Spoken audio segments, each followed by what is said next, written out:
Welcome to Slice Serve, a new tennis podcast by tennis nerds for wannabe tennis nerds. This is your place to satisfy your curiosity and leave feeling just a little bit smarter and appreciative of this game that we all love.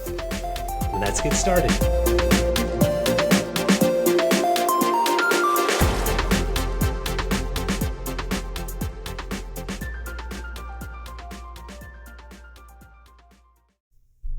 What's going on, Raghu? How you been? Swell.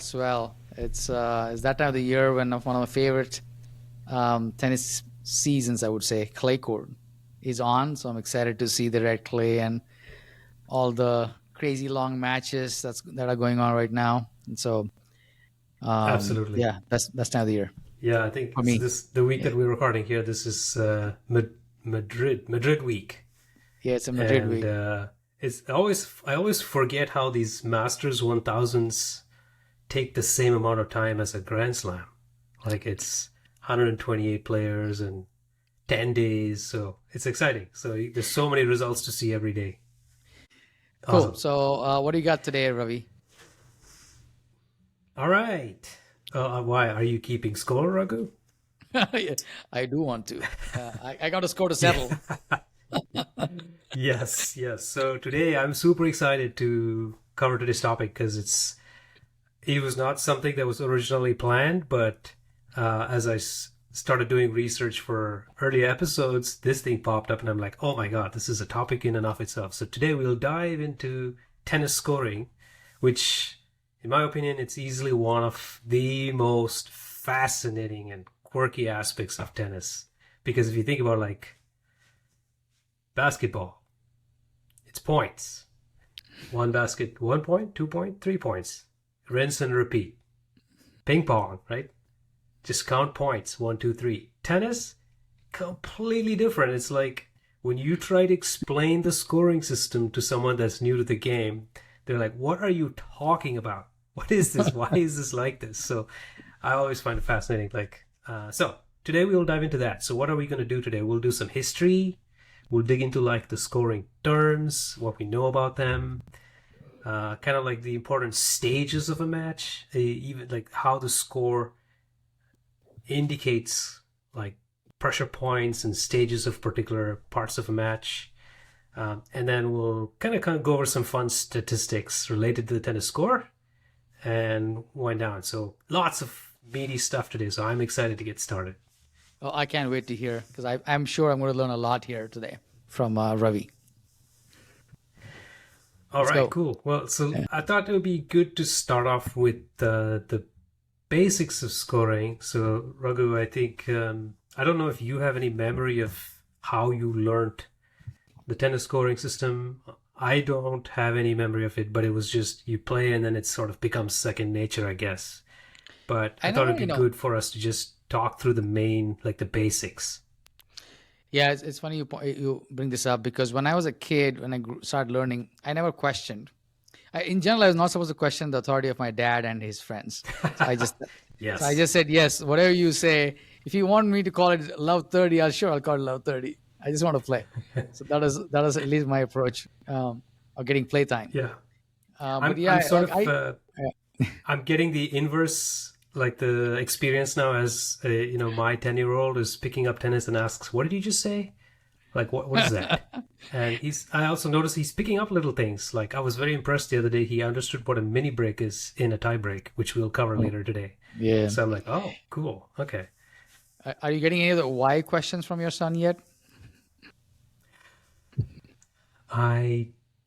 No, actually, not yet. I expect some, but not yet. Yeah, he's not yet asked me why love is called love. So typically when my son asks me why, and I have some answers, or at least he thinks I know everything in the world. It used to be that way, at least a while ago.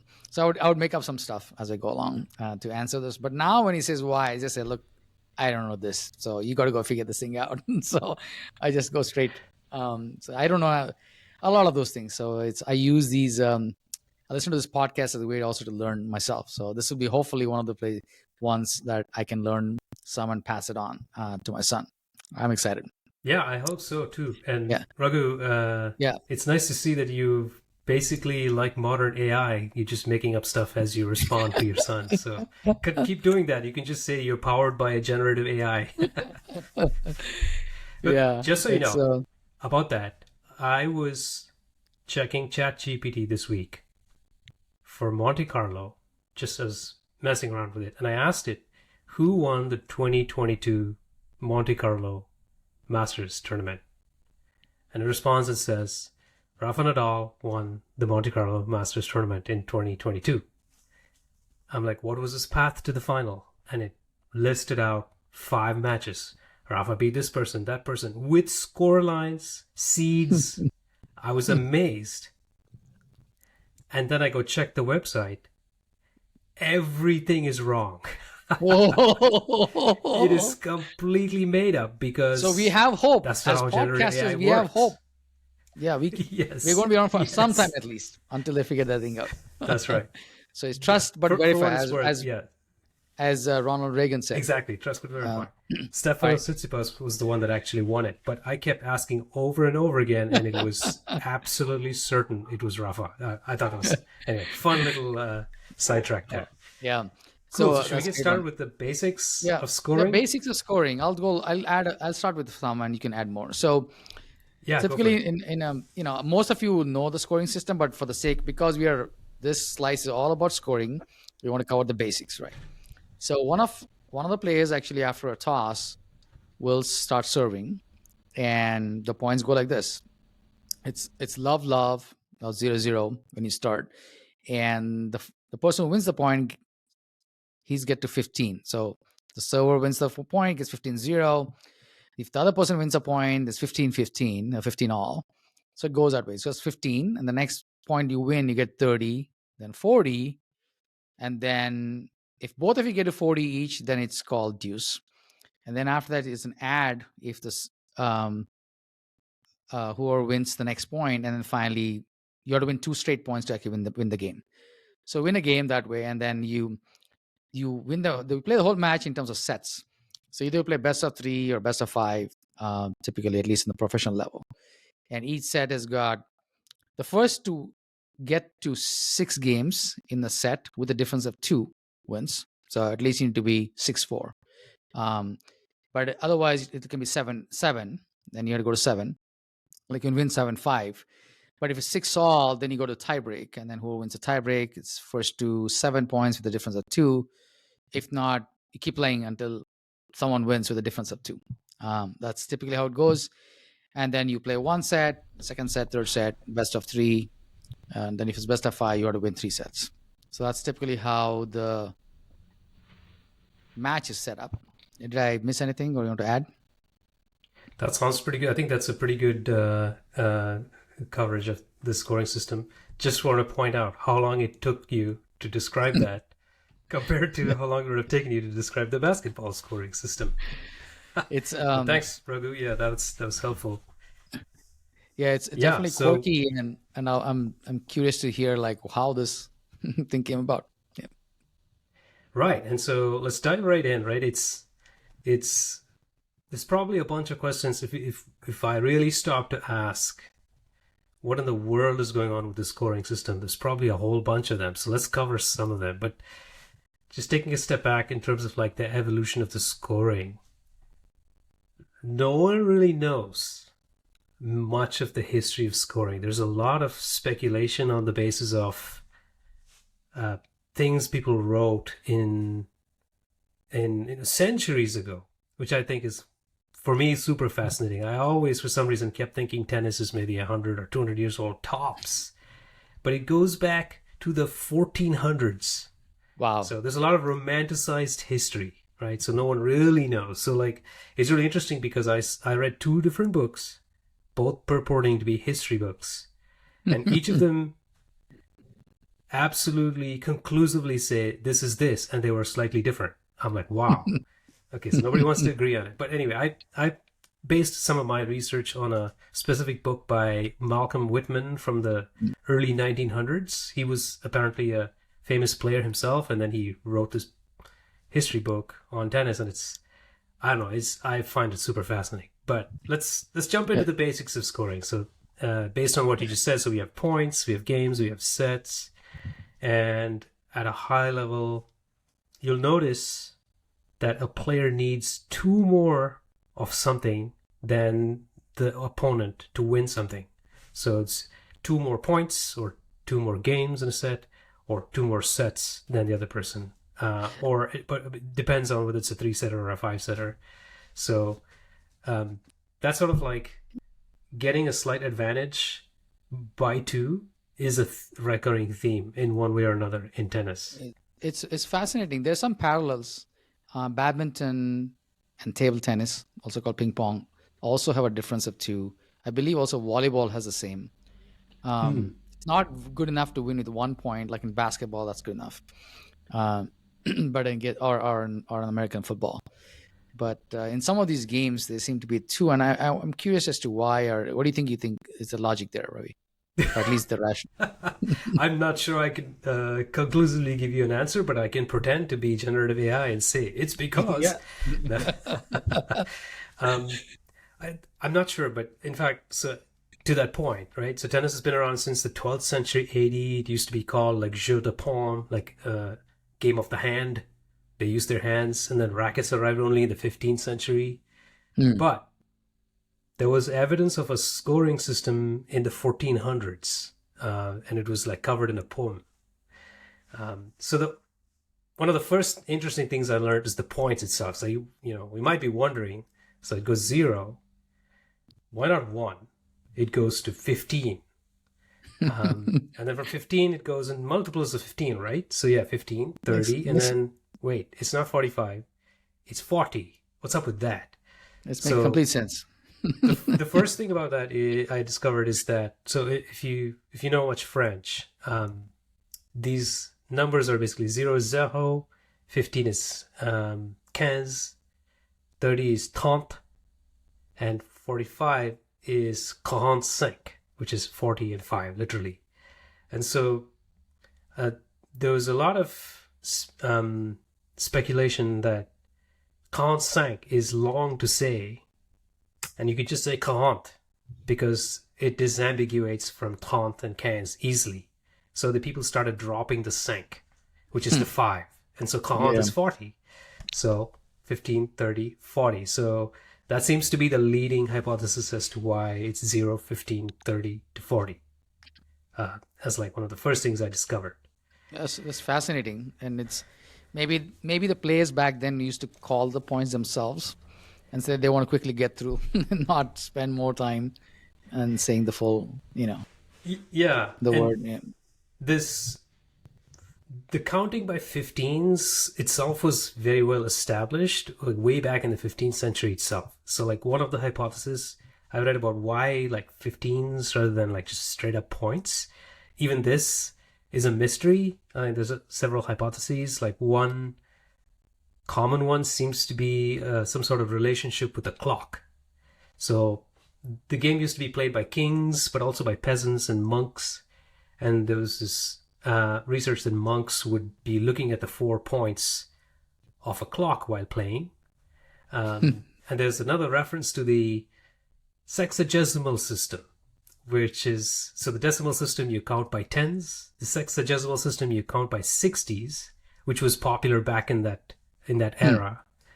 And so there was even currency and coins that was used that followed that sexagesimal system. So and so that could have been another reason why these points were counted in basically quarters of a clock face. And I couldn't find conclusive evidence, but this goes way back, according to, as I said earlier, like Malcolm Whitman. Like he refers to like 2 or 3 or 4 different hypotheses. I'll reference the book in our show notes, where if you're really curious, you can go see that there isn't like this is exactly it. Like people don't agree, which I'll get to another example of that. But go ahead, Raghu. You what do you think about that? So I think that's, I guess, the point of history. Like, you can have a lot of different perspectives and arguments about it. And I was thinking that if there are so many different ways to count back then, so going from 0 to 15 to 30, 45 was pretty, for them, fairly an easy argument to use. If especially the clock one, I kind of like the clock argument. Seems like very, you know, I think an hour was a thing, probably an important piece, and then so you just go by minutes or seconds. Right, and there was So actually one other hypothesis around using sextants, which is like this distance measurement tool, also using angles, and it's like uses a semicircle, I think. But yeah, that was shot down for some other reason, as like the leading hypothesis. So it's still a bit of a mystery. Was my yeah, conclusion. But as to your yeah. point, this is the one I like. If you think about like a circle or like an hour, it's broken into four pieces. So they're thinking about a game as that, and then you can go to the 4 bits to actually get to the conclusion. So I think it's logically kind of makes sense now, and I can see why they went with that, and maybe also separate them out from any other sport back then. And so a little bit of uniqueness, quirkiness, people will want to come and play the sport because it's got something different to Yeah. offer. And maybe there's some other angles that they pursue to make it attractive, even back then. So I love it. It's Yeah, great. and another thing this kind of exposed to me is that we're talking, as I said, like, the 1500s, 1400s, but they had clocks back then.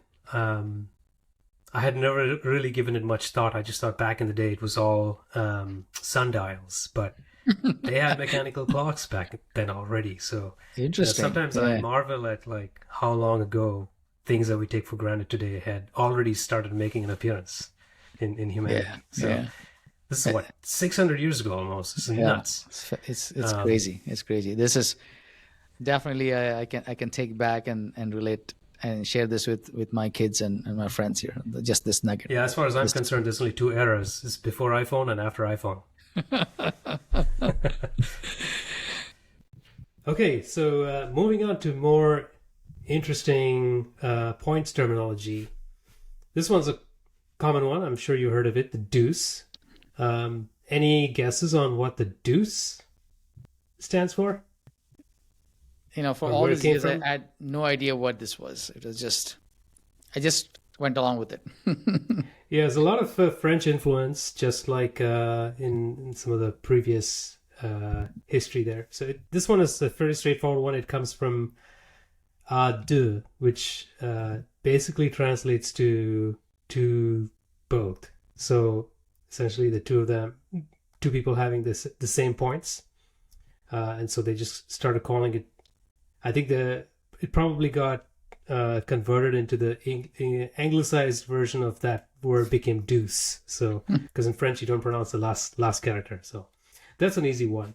But I found the next one to be somewhat more of a surprise for me, which is the love. So zero is frequently, nobody says zero. Everybody's except I guess in tie breaks, people say love all, 15 love, 30 love. So any guesses where love came from? I'm just thinking like zero as like more like an egg or something like I don't know. It just seems like it's just a very odd combination, right? You have a mix of English and French words in the tennis scoring system, and maybe this is again they struck a deal, the British and tennis and French tennis federation, that we will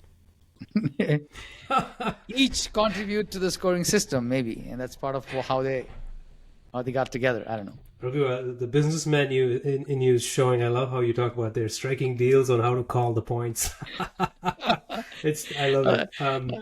It doesn't make any sense to switch from English to French and back to English in the middle of this thing. Yeah. It's just it's weird. That's true. It's a little quirky actually because so the common story, which is what I also thought is the reason for it, is the French word for egg, as you pointed out, is l'œuf, the egg, l'œuf.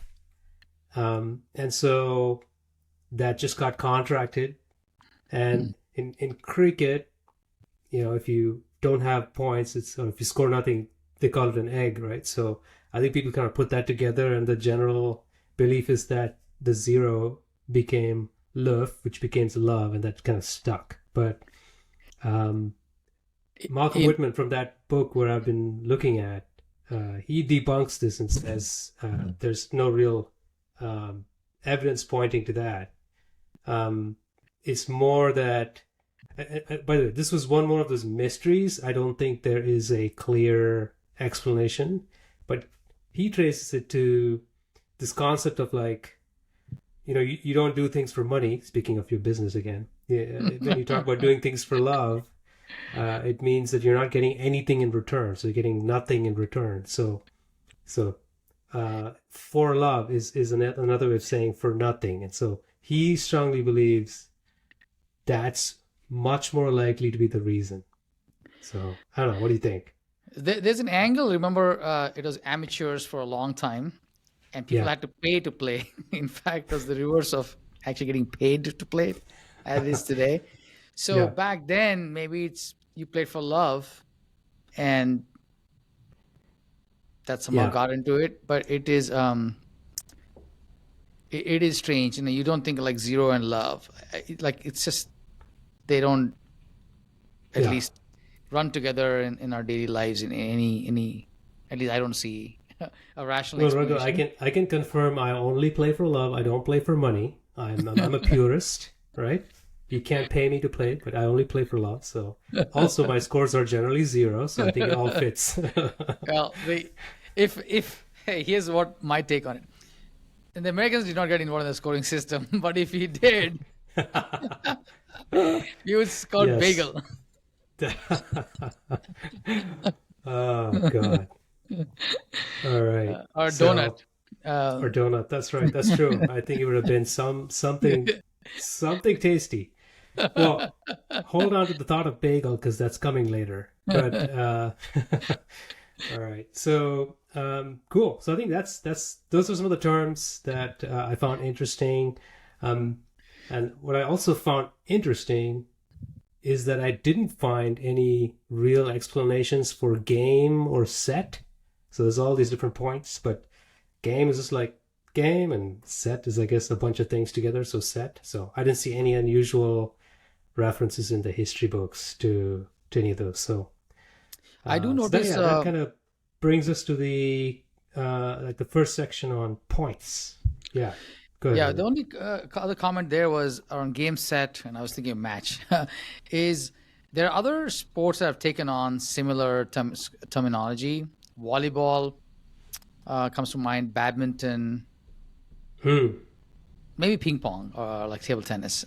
Certainly, some of the sports use similar concepts. That's a good call. I wonder which came first. But I mean, there's evidence that tennis was played in the 14th century, so So I'm going to claim it was tennis, but it, I don't. uh, there's a lot of Yeah. influence of Look, tennis I can tell in. you one thing for sure. It came before pickleball. Oh, cool. All right. So shall we move That was on? fun. Yeah, let's do it. All right. So I got moving on. This is like my favorite part of this episode because I was looking into. Okay, as we talk about scoring, there's also the tiebreak, as we talked about earlier, where you get into a situation where both players have the same number of games in a set. Now you have to play a tiebreak. So I thought, okay, well, how did the word tiebreak come about? Like, and I was very surprised to actually dig in and find, I would say, a very interesting story behind it. So let's dive into that. So here's how it begins. As with many things in tennis, it starts with a rich guy. So there's this dude named Jimmy Van Allen, I think. It's Allen is spelled with one L, but I'm going to just say Allen for now. It's Van Allen. He actually, was quite rich. He had like a country club, the Newport Casino and Country Club it was, and it was for amateurs only. This is back in the day, before the whole open era. And he had servants and this and that. So yeah, and if you want to learn about the difference between amateurs and professionals in tennis, I encourage you to go listen to the second slice about Grand Slams. We'll put that in the show notes. But yeah, so he grew up playing tennis, big tennis fan, owner of a tennis club. So the story goes in 1954, right? So the Newport tournament is going on, and the doubles final basically between Richardson and Clark versus Hode and Rosewall. That Rosewall, Ken Rosewall. The score ends up going to 6-3. Okay, ready for this? 6-3, 9-7 in the second set.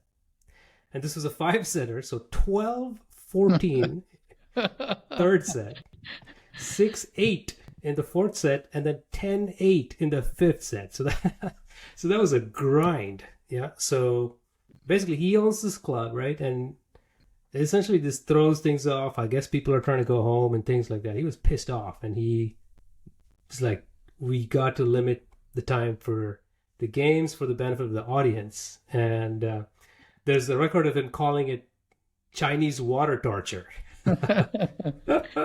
So basically, because of this concept of the deuce, he realizes the matches just keep on going forever. So he's, also a smart guy, proposes approximately like in 1958. He comes up with the VASS, the VASSS, the Van Allen Simplified Scoring System.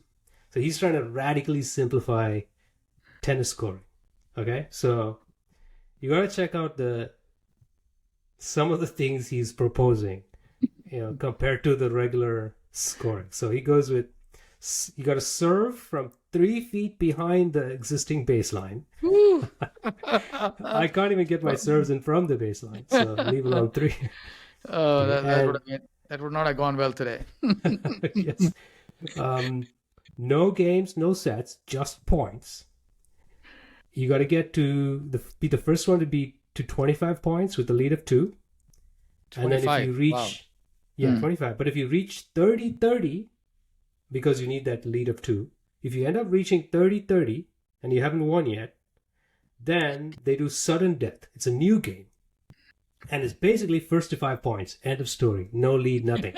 And so this, the fun fact here was like, if in that sudden death phase, if the points reached 4-4, you have a situation where both players have match point.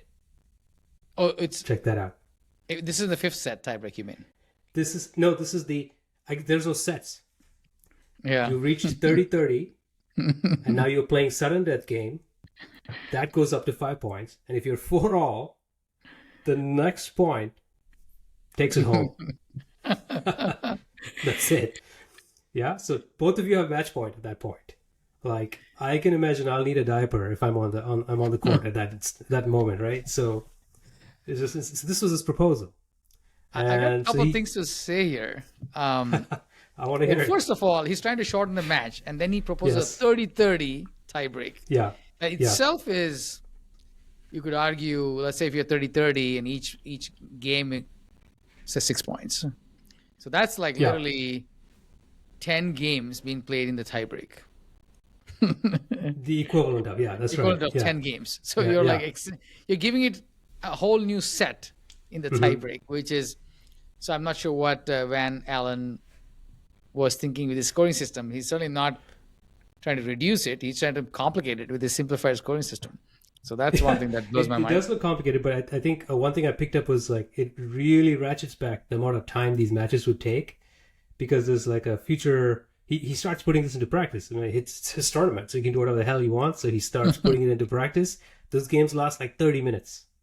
That's it. So I thought that was. So you're saying this is only to as a replacement for deuce, or not for a 6-all? No. This was the entire match. Oh, this was it. Oh, I saw. Okay. Okay, I didn't understand that. Okay, this is crazy. Yeah, so that's right. The regular scoring, I should have.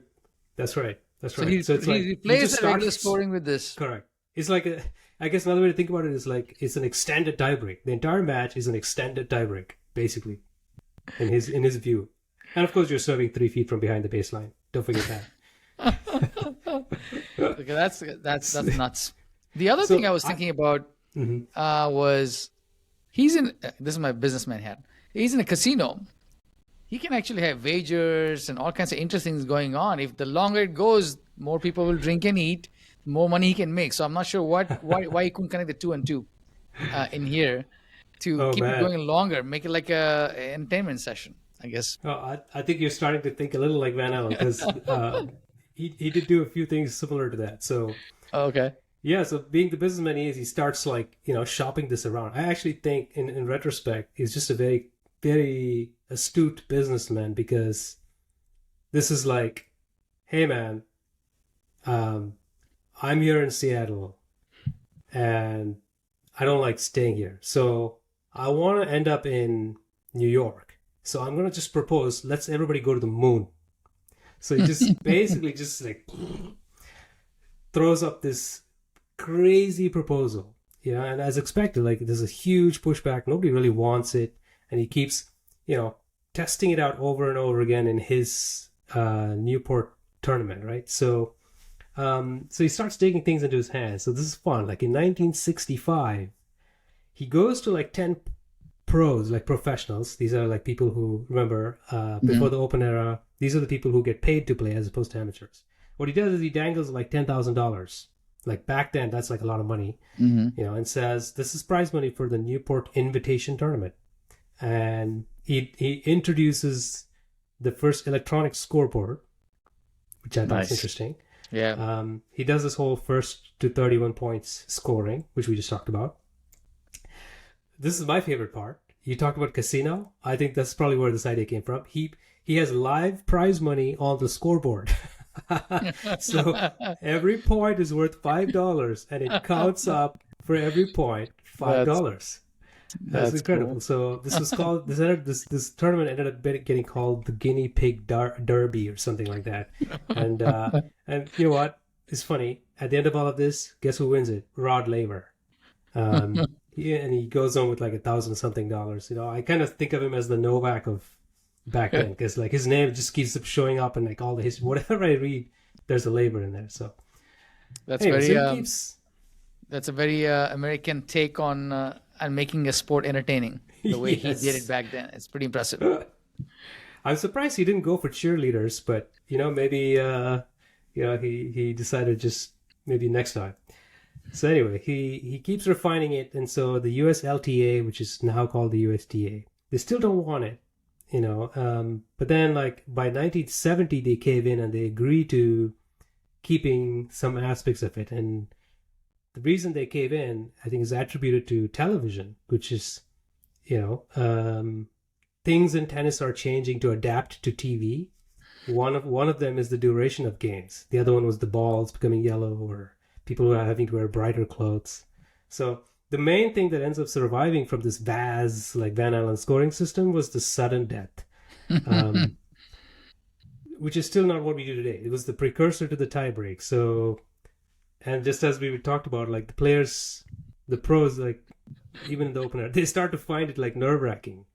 In fact, there's like a reference to, I think it was Pancho Gonzalez or some player.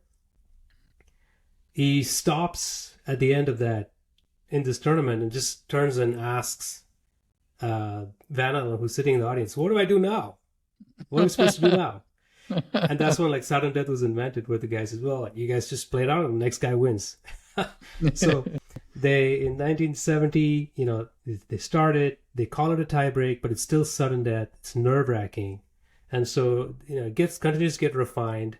And then Rod Laver actually proposes the modern version, which is the 7-point tiebreak, which is sometimes called the 12-point tiebreak. And the old one, which is like first to 5, is sudden death. Van Allen, ever the quirky guy, ends up calling the 12-point tiebreak as lingering death. I found that awesome. Yeah, and I think it's because, as we all know now, you need a lead of 2 so tiebreaks can keep on going, and so he calls it lingering death until somebody dies, I suppose. But to his credit, you could probably call him the father or grandfather or whatever of the tiebreak, and so that's kind of how we ended up getting the tiebreak in our scoring. So that's a story. So I thought this was a pretty cool story. What do you think? It's fantastic. It's history. It's American entrepreneurialism, plus scoring. So it makes it for a great story to tell your friends. on That's right. when you go play tennis with your buddies. Every time I serve now, I'll always thank myself, thank my stars that I don't have to stand 3 feet behind the baseline. Oh man, yeah, That would that end the was match quite really quick. something. That's really what the sudden death is all about. Yeah, actually, the Van Allen scoring system, I still feel like kind of sort of exists today, and will in another form, and we'll get to it later on in the show.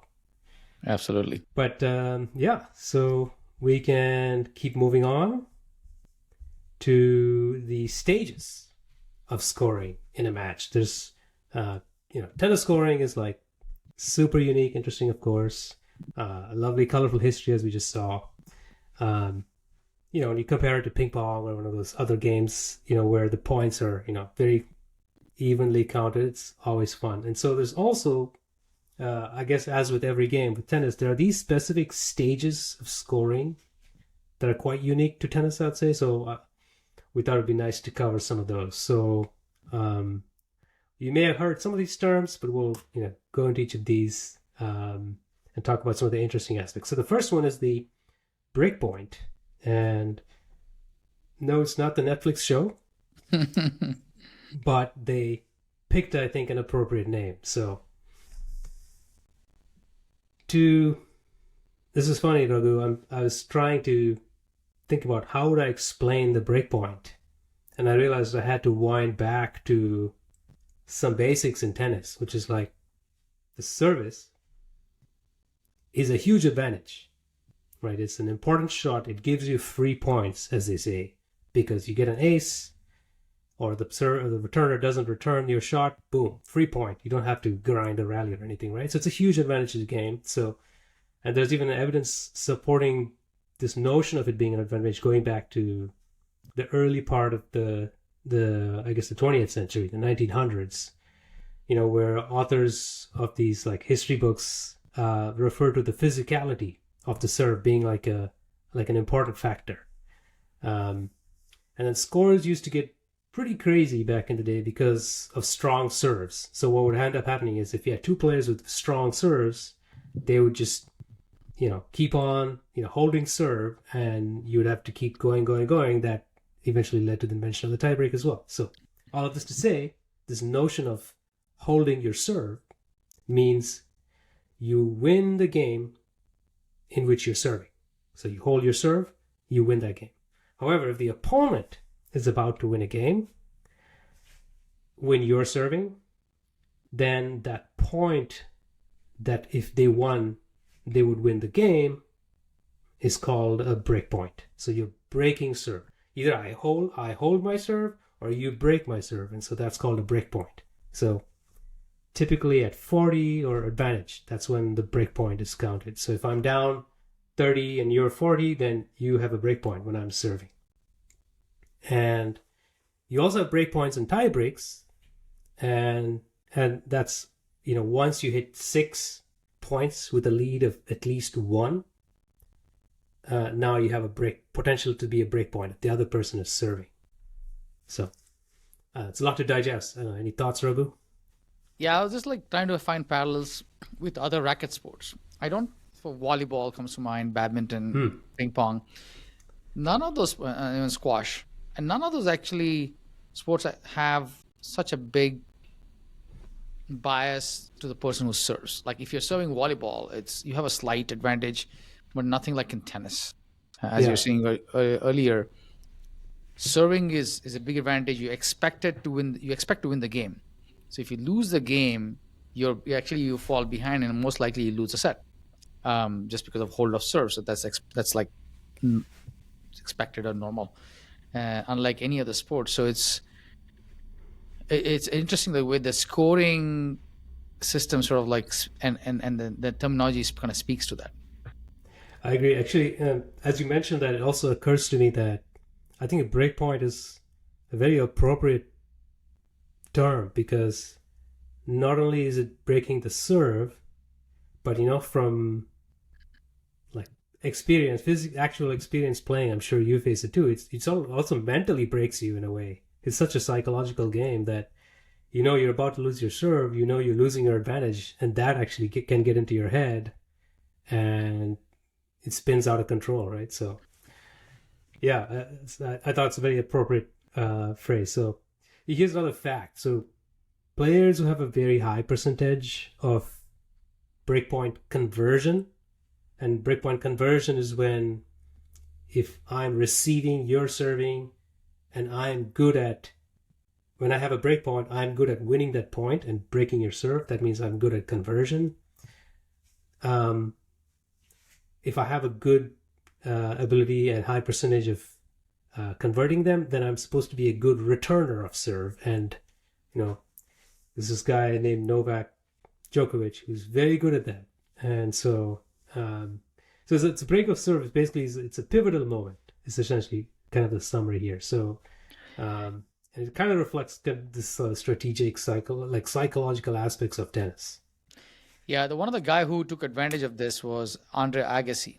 So he didn't have the biggest of serves, but he had at that time the best service returns, and he took advantage of that to win a ton of breaks. So for him, if he went down a service, he lost his serve, he could just come back and break you back right next game. So it was very unnerving for the opponent, because you never knew whether you could continue to win out the rest of the set because you were up a break, because Andre could just break you back just like that. Right, and actually this also gives me some appreciation for, like, if you're a good returner, back when serve and volley type of tennis, where you serve and you run out to the net, became popular, that sort of becomes a situation where you can now, if you're a good returner, you can pass the person coming up to the net very easily and just keep breaking them over and over again. And I wonder if that was one reason for serve and volley to die out eventually. That's how actually Andre got a great win-loss percentage against Boris Becker. He's one of the few players who's got a positive win-loss ratio against Boris. Gotcha. That's and no matter whether even I think on grass. Probably Sampras. I don't know what his record against Sampras is, but wasn't Sampras also pretty famous for that? Sampras pretty famous for that, but Sampras could also play from the baseline a little bit. Okay. And so Pete actually had a positive win-loss against Andre. Gotcha. But it's interesting how players can take advantage of their strength and compete. Sweet. So that's a break point. There's a few others. A couple of them are pretty obvious. There's set point, which is a point that you're about, if you win, you would win the set. Match point, a point that if you win, you win the whole match. And a special case of a match point is championship point, which is if you win that match point, you win the whole tournament. So these are kind of fairly obvious ones. There's another one which I learned more recently. It's called the mini break. And a mini break is sort of like a break of serve, but it happens within a tie break. So in a tie break, as long as, so if you remember how a tie break goes, it's one serve by the first player, and then it's two, and it kind of alternates, two serves. And as long as every server is going to hold their serve in a tie break, it can go on indefinitely.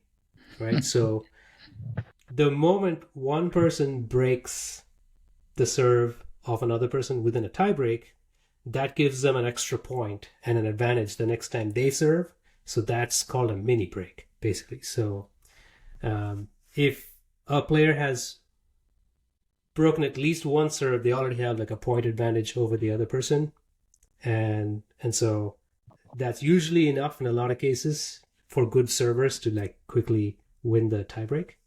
But as we'll see later with some examples, if you have good servers, as well as the prior example with the Van Allen scoring, good servers can hold their serve, which means tiebreaks could keep on going. So that's it for strategic points in a game, or in tennis in terms of the scoring. Yeah, that's a great summary. Any thoughts?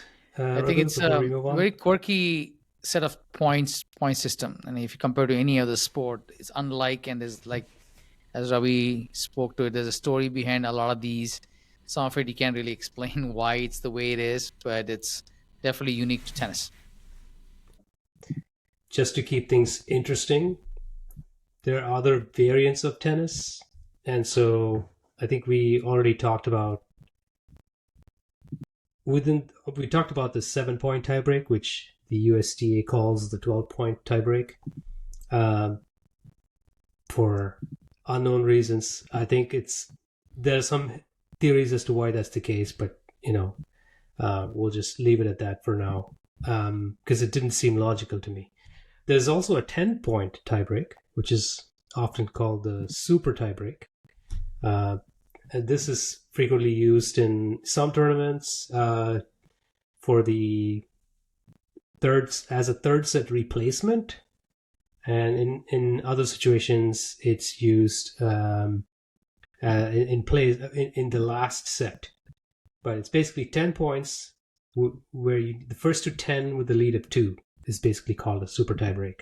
So that's another one. That's a variant of the tiebreak. There is a variant for deuce, which is called where we don't do the equal and you need to win by 2. That's called no ad scoring or no advantage. So that's actually sudden death. So it lives in a way. Sudden death is still there. And in fact, college tennis uses this frequently, apparently. So I never played college tennis in the States, but it sounds like it's used there, which is if it's 40 all or deuce, you still say deuce, but you don't do advantage counting anymore. At that point, the next point wins. So, that's interesting. Strangely enough, yeah, we have been playing USDA matches locally where we have this used. It just never occurred to me that it's sudden death. So sudden death lives. All right. There's another variant called short sets, which is where you, instead of going all the way to 6, you stop at 4 with a lead of 2. So it's similar to a 6-game set, but it has only 4. So the tiebreak is if the players reach 4 all. And the one tournament that I'm familiar with that uses this is the next generation ATP finals, which is, if I remember correctly, basically ATP players that are under the age of 20 compete in the next gen ATP finals. And this tends to happen, I think the last couple of years have happened in Saudi Arabia. And they go to 5 sets, but each set is like a short set. And they also use no ad scoring. So that's kind of a unique take. There's a... Oh, yeah. Good, Raghu. It seems like there's some experimentation that's going around with tennis there, with trying to make it more interesting for the audience, or maybe trying to simplify it. I think it's all good. I think like any other sport, I think we need to evolve. So I welcome these experiments. Yeah, I wonder what you'll think about this next one, because I think this is the controversial one. There's one called UTS, which is short for Ultimate Tennis Showdown. It kind of feels like the WWF wrestling of tennis. So it was started by Patrick Mouratoglou, and who's famously the former coach of Serena, and also 5-time coach of Rona in a span of 3 months, I think. But it was also co-founded by Alexis Popyrin's dad, and his name is Alex Popyrin. So I was kind of surprised to hear about that. Anyway, this tournament, if you will, it actually reminds me of the same Van Allen scoring pattern, because they do weird things like they use quarters. They don't use like a set, and a quarter is 8 minutes, and then after the 8 minutes are up, it's not done. It has like a small amount of a showdown time, and they also have a sudden death quarter, and something like Pokemon where they have a bonus card that you can use one time in the match, where when you use it, you get 3x for the next point if you win that point. Huh. It's a very strange thing, and people get strange names. Very odd names, like Rublev is called Rublo, and Felix. I think Felix was called the Panther because Black Panther. I don't know. It's just odd. Oh, and then Yibing Wu was called the Great Wall, so clearly not very imaginative. So anyway, And I is this digress. a The tournament last that bit actually happens? go ahead. Is this something that they run Yes, periodically?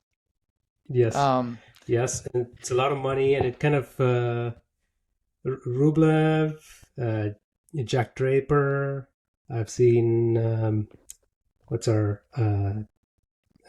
Monfils. These guys tend to participate in that. So if you're curious, go check out YouTube. It's actually hilarious. it's fascinating. As I need to go check it out. Seems like it's made for TV, or at least certainly short formats. Trying to get it to maybe a different audience, the audience of today, the TikTok audience, in some ways. Correct. Actually, the last thing is sort of the reason I've read about that Patrick Mouratoglou talks about. Like, today's generation has lower attention span, so I think it's similar to how cricket went from 5-day cricket to like T20s and like half day and 3-hour tournaments. So I think it's a similar thing. You Yeah. need to be able to finish a whole tournament by the time I finish scrolling my TikTok feed. So I guess that's what this is for. Anyway, Yeah, it's a different game then. I think the way this thing's set up.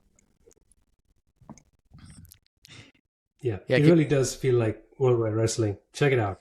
Okay, and then there's the last one is tiebreak tens. That's basically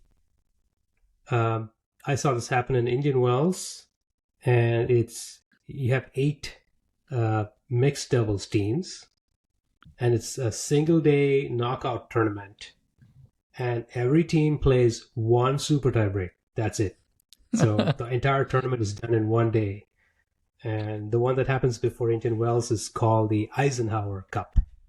I don't know who that Eisenhower is, but that's another variant. So these are the variants I was able to find.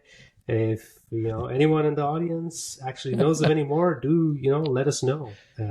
I was intrigued that they didn't call it the Van Halen Cup or Van Allen Cup at Indian Wells. Yeah, I know. That would That have was been a a missed fun. opportunity. Yeah. All right, yeah. So let's dive into some fun stats and facts related to our scoring system. First one, we've talked about this. I think I hinted about this a couple of times. Tie breaks. They can be long. That has not changed. It is still true. However, they're not as long as they could be, because the longest tie break was recorded in Jan 2013. It was actually in a futures tournament, which is a level down, 2 levels down from like the ATP tournaments and slams that we're familiar with. So in Florida, there was someone named Benjamin Ballaret who defeated Guillaume Couillard in a tiebreak, but it was a 70-point tiebreak. So the first set score was 7-6 with the tiebreak score of 36-34. Wow. It's wow. I read the article where they were interviewed after the match, and apparently like when they hit the 20s and the 30s, they were just laughing as they were changing over sides because they couldn't believe what was happening. So Wow. yeah, so tiebreaks can go really long. I think that was a fun stat that I found. So all right, here's another one. This is kind of my favorite fact about the tennis scoring, which is that one significant point can basically change the entire match, and it can change it at any stage of the game. I think it should be fairly obvious now, I guess, if you think about the notion of a tiebreak. But if you can imagine, like, you can play 4+ hours in a Grand Slam match of 5 sets, right? You could go into tie breaks in all 5 sets, which means at that point on the 5th set, you are essentially as good as the other player for all practical purposes. Mm-hmm. And then you win just 2 more points than the other player, and you take the entire championship, entire prize money, everything. which is just madness to me. Now, I think in a sense, this is, I mean, you can argue this is true in other sports as well, but something about the way the scoring system works, when you combine this with the other fact that a person with more absolute points at the end of the match can actually lose the match, makes this game quite insane. Like, imagine in basketball, this final score is 70-64, but the team with 64 wins. It doesn't make any sense, but that is absolutely true in tennis. I think that's where I would say that the British and the French had their clause in this to make it look how the scoring system work very differently than if an American had designed it. Like, we would focus here on simplicity and obviousness in scoring, unlike these strange set of rules that we have with tennis. Yeah. Like, so just to give an example of that, right? So if you and I are playing, I can, win the first set 7-6, so I guess it went into a tiebreak. So it could be pretty close where I just got 1 or 2 extra points than you. And then you can win the next set 6-love, right? You win every game. Maybe I win a handful of points. And so you've essentially won 20 points or more than me. And then I could then win the third set 7-6 and then basically win the match. So in total, you would have won more points, but I won the match. So I just love this fact about tennis. It's quite amazing. And this is because, we have the concept of deuce. And so... Thank you. Yes, thank you, Ben. So, another couple of fun stats as we wind things down. The longest single game ever played. This was, I like the game that Novak and Carlos played in Wimbledon last year, 2023. But the one that's in the record books was from the May 26, 1975, where there were 37 deuces in a match between Kate Glass and Anthony Fawcett. So it went up to 37 deuces before it actually, the single game concluded. So wow. Was that on a clay court, or do you know if it's a hard court? Because yeah, unfortunately, I don't know which one that they played on. But that's a good point. If I had to take a guess, I would pick clay just because the points go so much longer on those. Yeah, it's incredible how some of the games can go longer. And if you're actually playing the actual match, you'll feel it because you feel like you're not able to win this extra point to actually extra 2 points to win the game. Yeah. So that makes it that much more harder. So it's not just winning a point. You have to be substantially better than the opponent by winning 2 straight points. That's right. To win the game. So fascinating. Yeah. And we talked about longest single game. What about longest match? This is probably the stat that I think many people might be familiar with. And oddly, this was not on clay. This was in fact, a very fast court on Wimbledon. But it was because of, the fact that these were good servers. So John Isner versus Nicolas Mahut, Wimbledon 2010. They recorded the longest match in history. This was before all the Grand Slams decided that the 5th set would include a tiebreak. Because back then, they would just go on forever until you have a 2-game lead in the set. And so the match began on June 22nd. Note how I didn't give you a time. Yeah, it began on June 22nd and completed on June 24th of 2010. Wow. So it lasted for a staggering 11 hours and 5 minutes over 3 days. So since the final set, the score was 70-68. Oh my God. That's crazy. And the last set alone lasted 8 hours and 11 minutes. So, and just can you imagine, John Isner won it. Just imagine how Nicolas Mahut feels at the end of that. So it's just nuts. It's unimaginable if you have to play 138 games. That's like playing 13 sets or 14 sets. Yeah, basically. And Raghu, do I remember correctly that when we did the last episode on aces and double faults, does John Isner have the world record for number of aces ever? I think we only looked at 2023. John Isner was not in that list. It's like Fritz and some of the other guys. But he's probably he's already probably up there along with Goran Ivanisevic and a few others in terms of aces. So well, I just Googled this really quickly. Hey, why not? And sure enough, John Isner has the career aces maximum number in the world, 14,470. I bet half of them were in this match.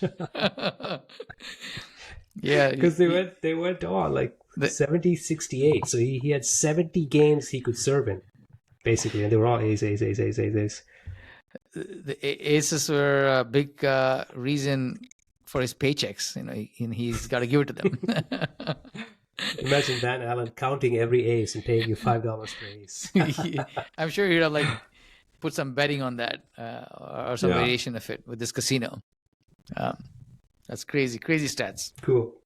All right, and so it brings us to our last stat before we wind up this episode. I was curious, had anyone ever lost a 5-setter 6-love, 6-love, 6-love? Other than myself, that is. And it turns out the answer is yes. And I was shocked. Wow. But in a Grand Slam match, Sergi Bruguera defeated Thomas Champion in the 93 French Open. 6-love, 6-love, 6-love. And I'm sure both of them made it into the record books on the same day, and one guy for the wrong reason. Oh, man. So that's just nuts. So the French guy on the receiving end of that, you know, I'm sure the crowd had thinned out in the first set. Well, he's French. He only eats baguettes. He doesn't eat bagels. Oh, there you go. And so I guess he served 3 bagels that day. I don't know if we talked about that, but yeah, if you make a 0 in a set, that's called a bagel. And if you make 1 in a set, it's called a breadstick. So lots of bagels and breadsticks in my career. That's a pretty crazy stat there with Sergio Bruguera. I think he won the French Open at least once. But that's probably it does sound familiar to me. Yeah, like it's a big beating there with that. I've never seen a match or heard of it until now, but this is crazy. 5-setter probably ended, I think, in 40 to 50 minutes. Yeah, crazy. Yeah. I remember one time Steffi Graf played French Open final, I think, and she won 6-0, 6-1, or it was very close. Correct. And that was like 20-something minutes, right? It was over before, and back then we turned on the TV, and before we got settled in, the match was over. And it was just a very anticlimactic. It was over in less time than it takes Novak to take a bathroom break. I think that was just her dominating tennis in those years. It was just a sheer you know what she was known for? Amongst many things.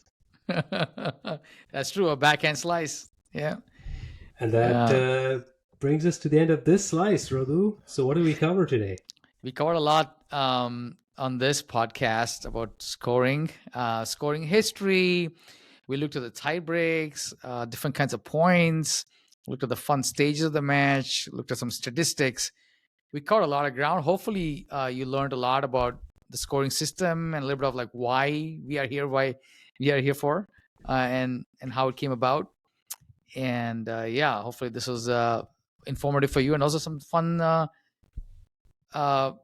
quotes and information that you can take back to your tennis buddies.